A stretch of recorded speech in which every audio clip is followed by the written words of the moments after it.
Dricus back in Las Vegas, but on the pay-per-view main card this time. I mean, soak it in. Got to get that social media post. That one is for the personal use only. Like, all right, but back in Las Vegas, pay-per-view main card. I mean, does this feel like a big moment in your career?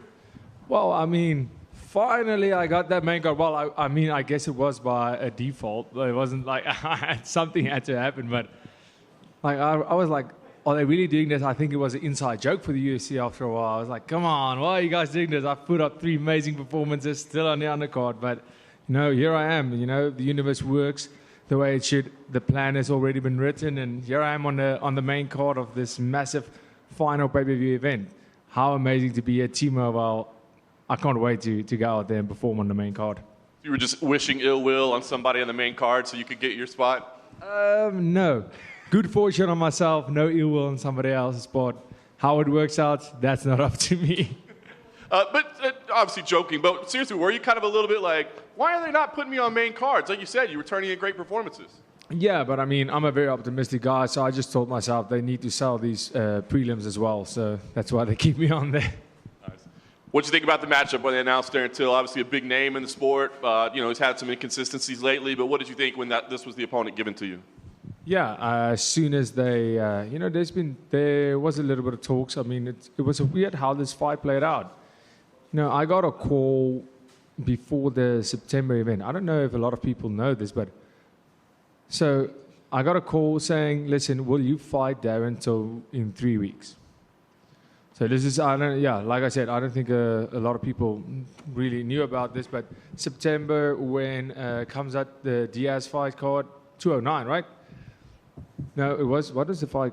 Well, no, it wasn't 209. 279. 279, 209. Diaz. That would have been awesome. Yeah. But, so they phoned me on 3 weeks' notice before the fight, and they said, listen, but I'm talking about late night. So Cameron, they were here at the Contender Series. So Vegas time, 11 p.m. My coach and, assistant knows that I'm asleep by that time on the phone. I answered, and they said, will you take a fight against Darren Till in 3 weeks' time? What's your weight? And I'm like, my weight's irrelevant at this stage. I'll take the fight. And, I struggled. I had a little bit of niggles, and wasn't really in a fight camp at all. And I said, cool, let's do it. And they said, cool, we'll hear back from the UFC tomorrow. I have no idea where this information came from. I have no idea what's up. And they went by, nothing happened. Day 2, they said they haven't gotten back to us. They haven't gotten back to us. And that's when I went on saying, hey, listen, Darren, you want to do this in September? Let's do it. Because I couldn't wait anymore. I was like, listen, I want to know if I'm fighting. Because now I'm really dieting very hard, and I'm training hard, which I always do. But I want to know, is this happening or not? And he said it was too short notice.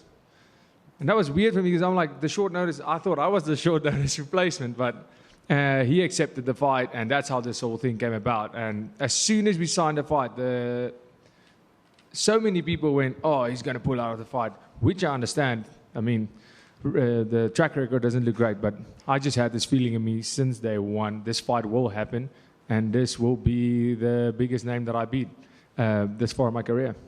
I was going to ask you about that. So as you were preparing, did you ever have worries like, hey, we better be ready, to change or to pivot because we might end up with somebody else? Not at all. I mean, obviously, as soon as the fight came about, that was something that was mentioned. I was like, well, guys, that's something out of my control. I can't be worrying about that. So many people on social media, fans, just everybody saying, oh, Darren Till's definitely going to pull out.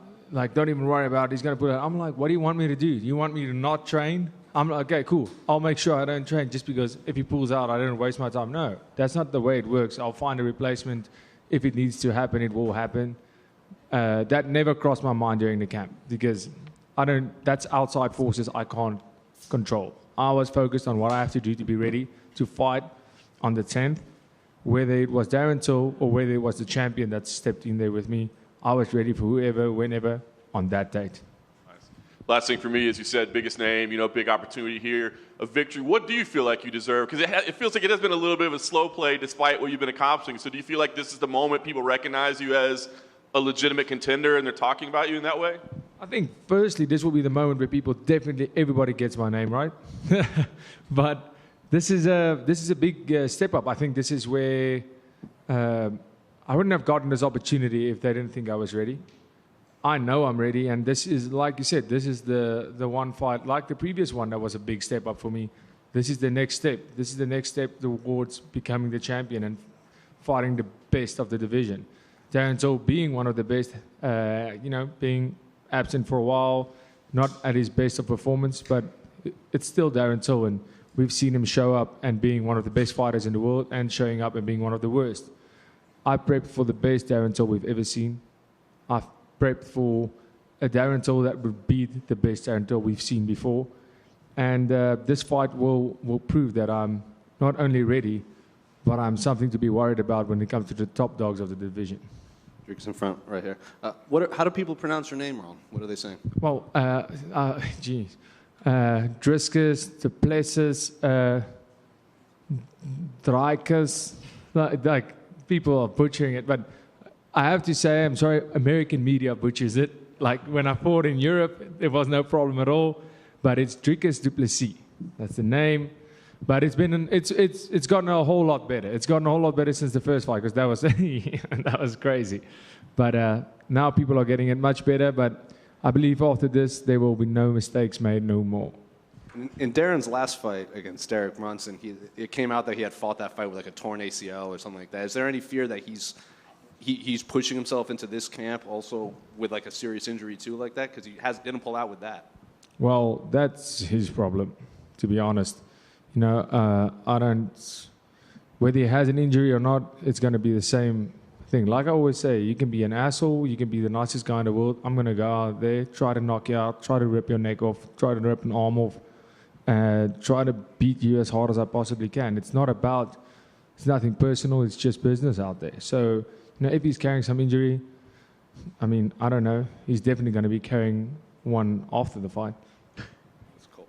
And there's obviously been a bit of a shakeup at the top of your division. You have a new champion. Hamzat might even come up. He's talking about that.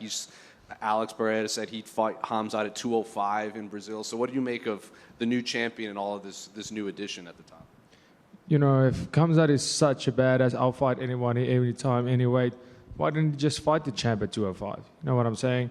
So, that's a big relevance game that he's playing, even though he is a very relevant guy in the UFC at the moment. He's not going to get a title shot. Well, he shouldn't. I mean, if that's what the company decides, it is what it is. That's not my concern. I said it. What happens at the top right now, at the titles, that's not my concern. I'll worry about that when I get there. Right now, what I'm concerned about is getting into that conversation. So whether they fight about who gets the bone, I come and I take it anyway, that's all I'm concerned about. So, big shake-up with the champion change. That was one of those fights where I always have a prediction on fights. It's tough, and there's tough fights to call, but with this fight, it was one of those fights where I had pros and cons for both guys, and it was so back and forth. Even me and my friends, me and the team spoke, and it was really one of those special MMA fights where you just had to wait and see what happens. Because it wasn't like, is this going to be a classic striker versus striker that ends up in a grappling and wrestling match? And we almost saw that. But they did such a great job in that fight. I mean, Izzy was forced to fight a fight that he hasn't fought in a very, very long time. He was almost laying back just defending his belt for quite a while. And this fight almost had him step out of his comfort zone. He had to step out of his comfort zone because Alex wasn't afraid to go forward and wasn't afraid of his striking. And with Alex, he was forced to wrestle a guy that's not a wrestler or a grappler. And, both of them showed. I mean, Alex got that beautiful takedown on Izzy that Robert Whittaker couldn't get on Izzy. That, the top, Yoel Romero couldn't get on Izzy. That some of the best wrestlers we consider the best wrestlers in the division couldn't get it. So, great on him. So you can see how the sport's developed. But, great. So we have a change of champions. I think there will be, honestly don't think Pereira will be as dominant as Izzy has been as a champion. I think for him, this was such an important fight for his legacy as a combat sports athlete. And this really has proven him to be really one of the best combat sports athletes to ever do combat sports. So good on him, great on him. But, you know, like I said, to me, it's all about who has the title once I get into the conversation. That wouldn't be too far away, I hope.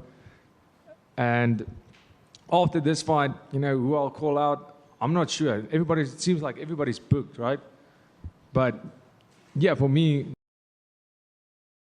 the top right now doesn't concern me. What concerns me is what's happening in the top 10 up until I get to that top discussion. Then I'll start worrying about who's getting unfair advantages and all that kind of stuff. And finally, I'm sure you saw Dana White's post-fight press conference after Israel's fight. He said that his priority next year is UFC Africa. That is at the top of his list. So what did you make of when you heard that? So happy you asked that. He talked about Nigeria. He talked about, was it Uganda? I think Uganda. I have to be honest with you. That makes no. And he did say they haven't done the research enough. They haven't done enough research to say, okay, we're doing it in Nigeria. But even Nigeria, there was a Nigerian reporter that said, sorry, we do not have the infrastructure for this. Even Israel said it probably wouldn't happen. It can't happen. If they're going to do it in Africa, there's only one place, and that's South Africa. South Africa is going to be the host of the first UFC Africa event. Write that down, because I know it, I can feel it. And I'm telling you, I mean, we have Cape Town. We've hosted a Rugby World Cup. We've hosted a Soccer World Cup.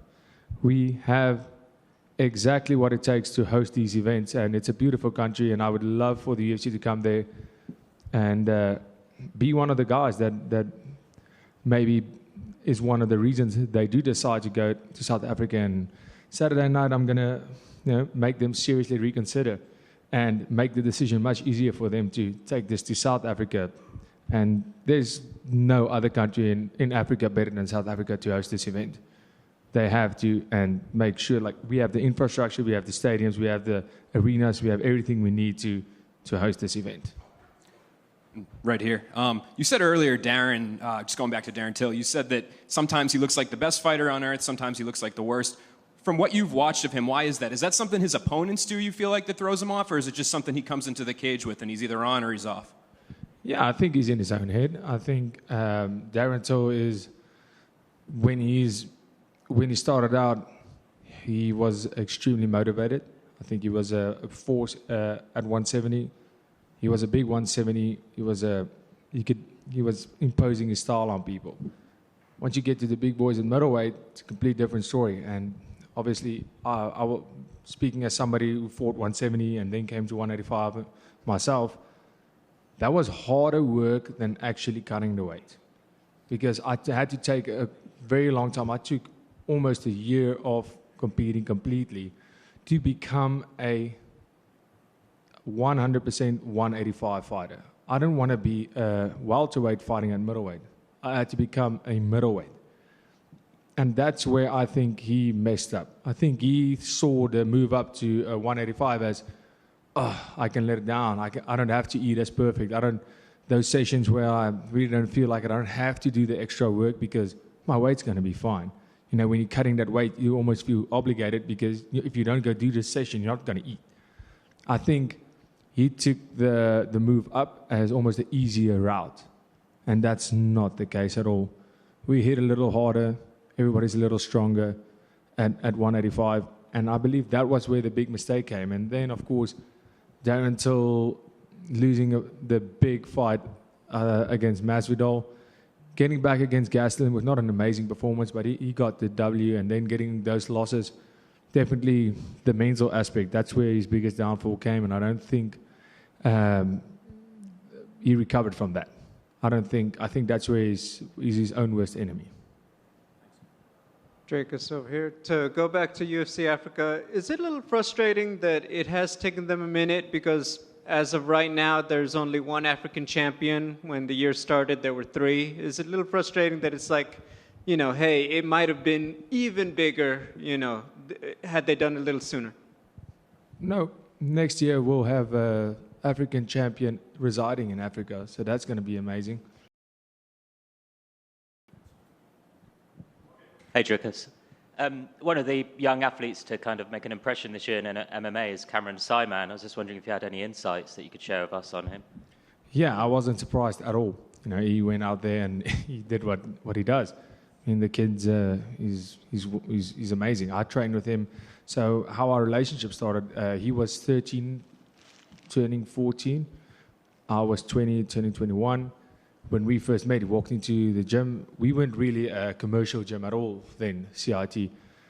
And he wanted to train, and I said, but there was some circumstance. He said, cool, he wants some private lessons, but he wants to train with me specifically.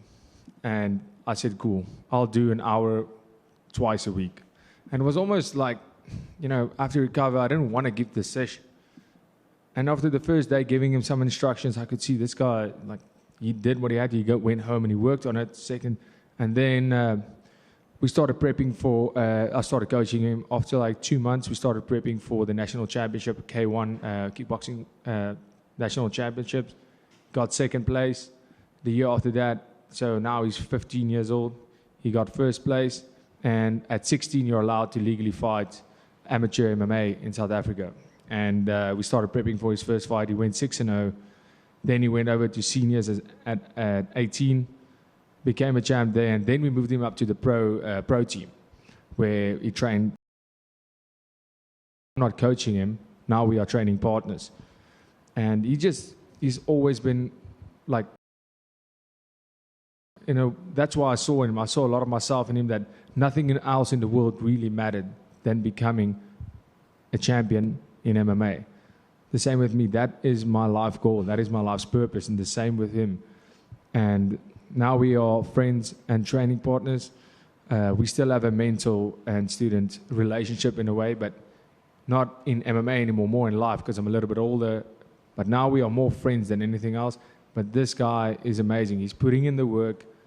I mean, you saw for yourself, the boss man, Dana, saw it. He's an amazing fighter, and I think we're in for a big treat for what his career holds, and I think he's going to do amazing things. I know he's going to do amazing things come Saturday night. I know it. What do you think's been the biggest development in him since you first came across him at 13, 14 years old? Mentally, I think he was a happy kid, just, you know, the same as I was when I started this. Just a happy guy, just want to be there, and then all of a sudden taking this seriously. Realizing it's not only fun and games, it's not all sunshine and rainbows. There's a lot of sacrifice. And now that he's a little bit older, now he's turning 22 years old, he's even experienced some of these sacrifices, losing people close to you, losing friends, losing your comfort zone, because you're missing stuff because you have to make those sacrifices to be in the UFC.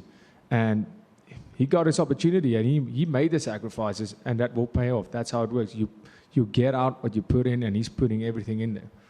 Dana White called him the future. Do you kind of agree with that? Like, how high is his ceiling? Yeah, absolutely. I mean, the guy's he's turning 22 in a couple of days.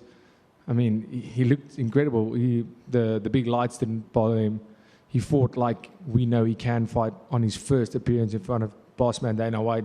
For everybody, that's a pinnacle in your career, is getting the shot to fight in front of the biggest promotion, fighting for a contract. He thrived under pressure, and that's a big thing, is being able to have that BMT, that big match temperament, showing up when you have to, and he obviously has that. So, you know, as far as his ceiling is, I mean, being a 2-division champion, maybe even 3, I don't know. Thanks, Dricus.